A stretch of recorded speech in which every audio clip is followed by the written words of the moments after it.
कई बार राजा महाराजा, कई बार धनवान लोग परमेश्वर के भक्तों को धन का लालच देते या प्रलोभित करते हैं कि वो उनसे इस कार्य के लिए, इस सेवा के लिए धन को ले लें। लेकिन परमेश्वर के दास परमेश्वर की आत्मा की अगुवाई में जब काम करते हैं तो वो ये जानते हैं कि इन कार्यों को वो अपनी सामर्थ्य से, अपनी शक्ति से, अपनी बुद्धि से नहीं कर रहे हैं, वो परमेश्वर की सामर्थ्य से कर रहे हैं। और इसलिए परमेश्वर को आदर देते हुए वो उन भेंटों को, उस धन को स्वीकार नहीं करते हैं, उसका इनकार कर देते हैं। उत्पत्ति की पुस्तक में जाते हैं और उसके 14वें अध्याय में अब्राहम का उल्लेख है और 5 राष्ट्रों के राजा एक साथ मिलकर सदोम और अन्य कुछ देशों पर आक्रमण करते हैं और सदोम का राजा और अन्य हार जाते हैं। और तब ये राजा सदोम की सारी संपत्ति को लूटकर और अब्राहम के भतीजे लूत और उसके पूरे परिवार को गुलाम बनाकर ले जाते हैं। और जब ये बात अब्राहम को मालूम होती है, वो परमेश्वर से प्रार्थना करता है, परमेश्वर से अगुवाई लेता है और परमेश्वर की अगुवाई में वो अपने सेवकों के साथ उन राजाओं पर आक्रमण करता है और परमेश्वर की सामर्थ्य से वो उन राजाओं को पराजित कर सारी लूट का सामान और जितने लोग गुलाम बनाए गए थे और अपने भतीजे लूत और उसके परिवार को छुड़ाकर ले आता है। और जब अब्राहम ये सारी सामग्री लेकर आता है, तब सदोम के राजा ने अब्राहम से कहा, प्राणियों को तो मुझे दे और धन को अपने पास रख। वो कहता है, जो प्राणी हैं, जो लोग हैं मेरे देश के और जो पशु हैं, उनको तू मुझको वापस कर दे, लेकिन धन जो है, जो धन तू छुड़ा कर लाया है, उसको अपने पास रख।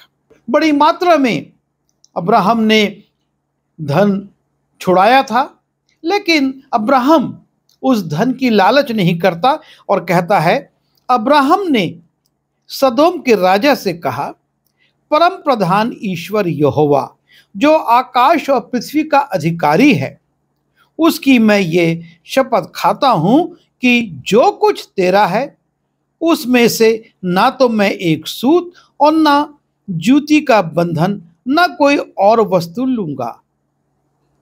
वो साफ मना कर देता है कि जो भी लूट छुड़ाकर मैं लाया हूं उसमें से एक जूती का बंधन भी मैं नहीं लूंगा, सब मैं तुझको वापस कर देता हूं, ताकि ऐसा ना हो कि तू ये कहने पाए कि अब्राहम मेरे ही कारण धनी हुआ है। क्योंकि अब्राहम पर तो परमेश्वर की आशीष थी और जो कुछ उसके पास था वो परमेश्वर की आशीष। तब संसार के लोग और ये राजा महाराजा क्यों कहें कि अब्राहम हमारे कारण धनवान हो गया है, और वो राजा से साफ मना कर देता है। वो कहता है सदोम के राजा से, जो कुछ मैं छुड़ा कर लाया हूं वो सब तू ले ले, मुझको उसमें से कुछ भी नहीं चाहिए। आगे जब हम दूसरा राजा में जाते हैं, नामान कोढ़ी को, जब वो गुलाम लड़की जो कि इस्राएल की थी और अपने स्वामी को बताती है कि मेरे देश में परमेश्वर का भक्त है और यदि तू उसके पास जाएगा तो कोढ़ से मुक्त हो सकता है। और तब आराम के राजा ने कहा, तू जा, मैं इस्राएल के राजा के पास एक पत्र भेजूंगा। तब वो 10 किक्कार चांदी, 6000 टुकड़े सोना और 10 जोड़े कपड़े साथ लेकर रवाना हो गया। 10 किक्कार चांदी, 6000 टुकड़े सोना और 10 जोड़े कपड़े लेकर नामान इस्राएल में आता है। इस्राएल का राजा भयभीत हो जाता है कि आराम का राजा शायद मुझसे युद्ध करने का बहाना ढूंढ रहा है। मैं कैसे किसी कोढ़ी को चंगा कर सकता हूं? और तब एलीशा खबर देता है, उसको मेरे पास भेज।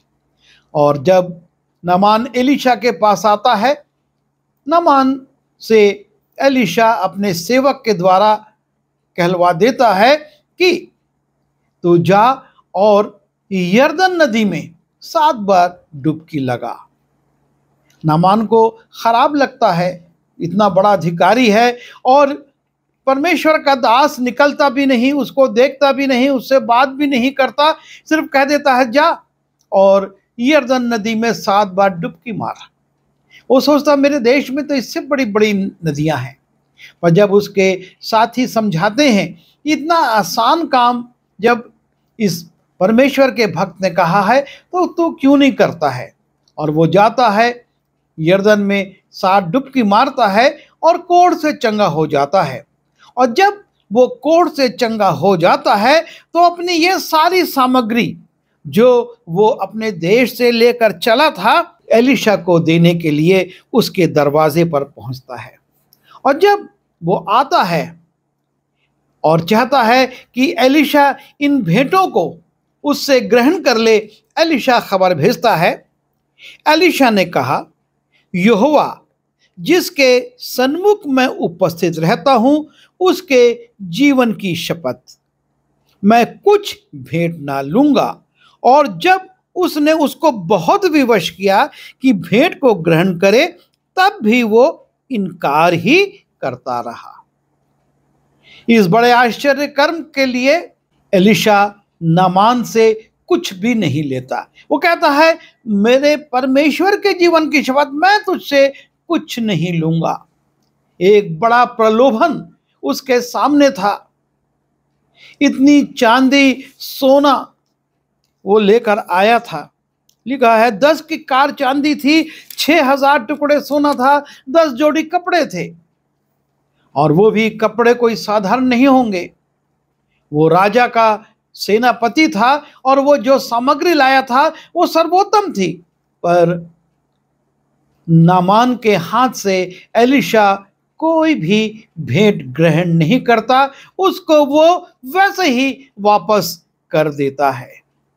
यह है परमेश्वर के भक्तों का अपने परमेश्वर के प्रति समर्पण, कि वो ये जानते हैं जो कुछ हुआ है वो मेरे द्वारा नहीं लेकिन परमेश्वर के द्वारा है, और मैं उसके लिए स्वयं कुछ नहीं ले सकता।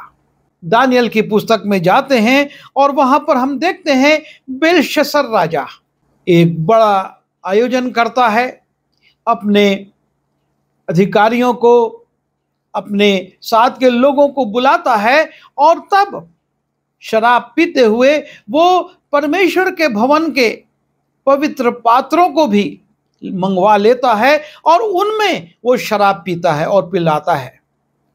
और परमेश्वर इससे रुष्ट होता है और दीवार पर परमेश्वर कुछ लिख देता है, जिसको बाबुल के कोई भी ज्ञानी और कोई भी पंडित और कोई भी तंत्र मंत्र करने वाले पढ़ नहीं सके। और तब राजा को बताया जाता है कि तेरे राज्य में दानियल है, जिसमें पवित्र परमेश्वर की आत्मा रहती है और वो ये कार्य कर सकता है।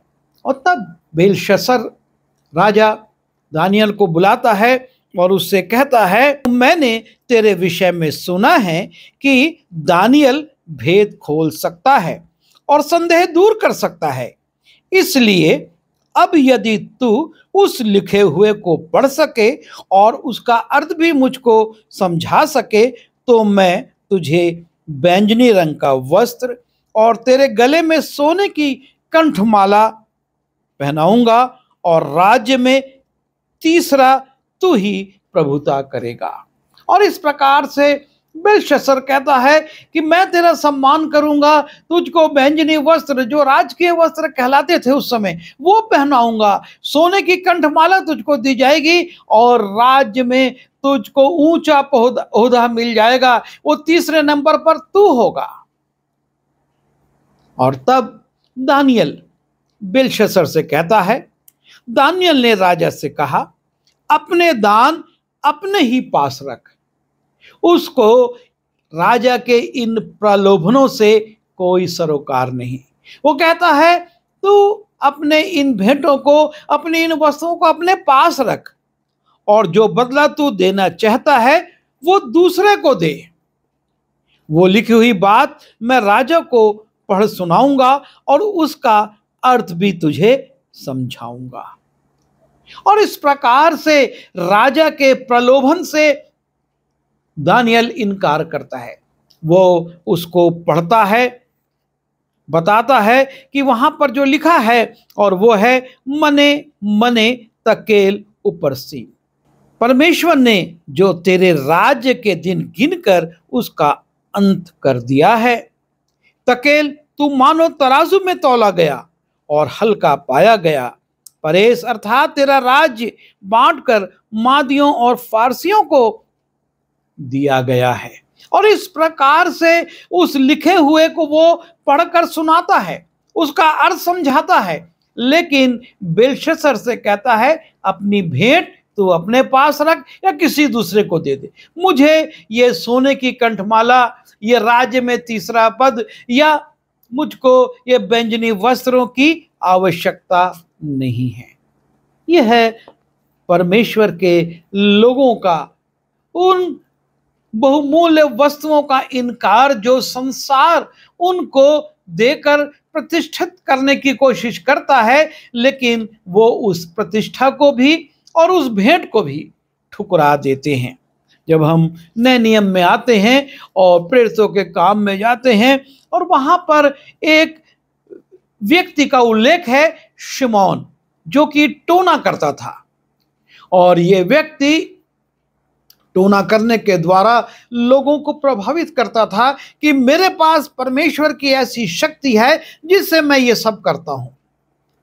और तब जब वो देखता है परमेश्वर के दासों को, और वो प्रभु यीशु मसीह पर विश्वास करने लगता है। लेकिन जब वहां पर पतरस और यूहन्ना आते हैं और लोगों पर हाथ रखते हैं, तो वो देखता है कि ये लोग पवित्र आत्मा पाते हैं।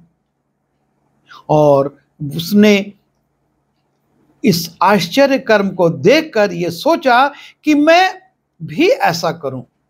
और वो आता है चेलों के पास, पतरस यूहन्ना के पास, उनके पास रुपये लाकर कहा।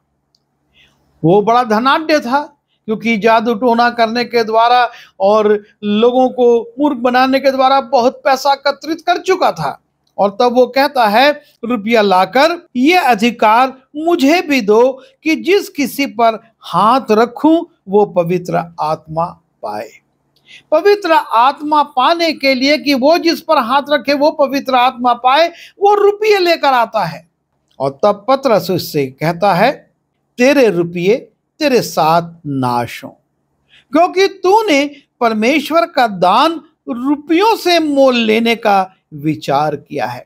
वो प्रकट कर देता है कि ये परमेश्वर का दान है, ये मेरी शक्ति नहीं, ये मेरा अधिकार नहीं, या ये मेरी योग्यता नहीं है कि मैं हाथ रखूं और लोग पवित्र आत्मा पाएं। ये तो परमेश्वर का वरदान है, और इसको कोई रुपयों से मोल नहीं ले सकता।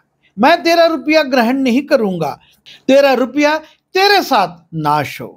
इस बात में ना तेरा हिस्सा है और ना बाटा, क्योंकि तेरा मन परमेश्वर के आगे सीधा नहीं।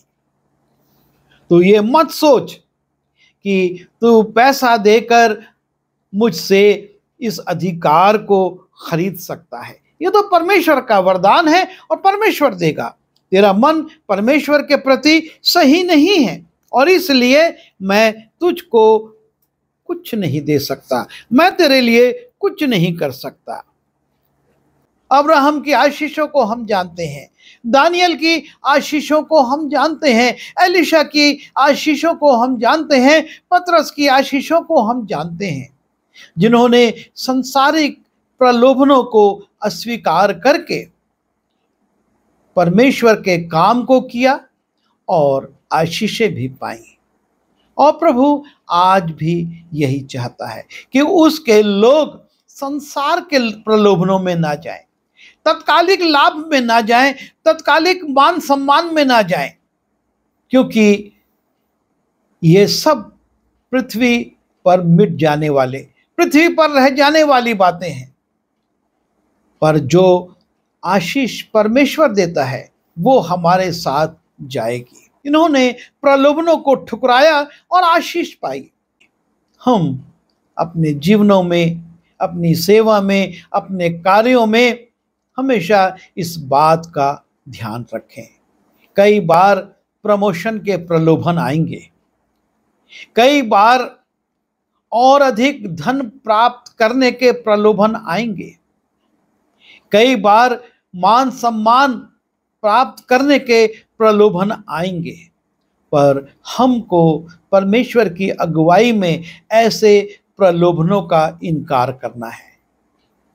उस लालच में नहीं पड़ना है, क्योंकि हमको मान सम्मान परमेश्वर से पाना है।